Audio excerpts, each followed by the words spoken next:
Ganito ko nalaman kung ano yung credit score ko at ito yung mga ranking ng credit score dito sa Pilipinas. Kung gusto nyo malaman, panoorin, tapusin at i-share nyo itong video na to. Hello mga kaala, this is Trixie na usually talk about personal finance at pag-usapan natin ng credit score at kaano ito kahalaga at ano-ano nga ba yung mga ranking ng credit score dito sa Pilipinas. Ayon sa www.tonicbank.com, credit scores in the Philippines ranges from 300 to 850. 850 is the highest and it means you have the best credit score. Sa range ka ng 700 to 759, it means it's already pretty good number. 650 to 699 fair. And yung poor naman is 600 to 649.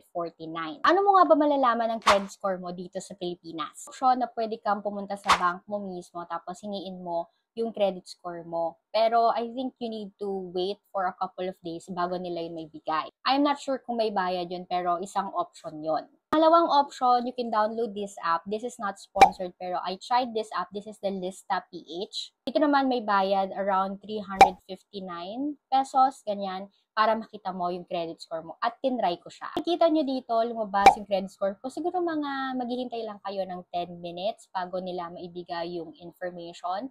And then, ayan, lumabas naman. And I have a good credit score. Ibig sabihin, nasa excellent side ako kasi 778 ang aking credit score. Ano nga ba ang kahalagahan ng credit score? Lagi-lagi ko sinasabi sa inyo, pag maganda ang credit score nyo, pwede kayong pautangin ng bank. Like, whether gusto nyo magkaroon ng sasakyan, magkaroon ng business, magkaroon ng bahay, basta maganda yung credit score nyo, ibig sabihin, privilege yun at pwede nila kayong bigyan ng loan kasi nakikita nila sa history nyo na marunong kayong magbayad. If you like this type of video, like and follow for more on credit card tips pa. Yun na lang muna. Thank you and bye-bye.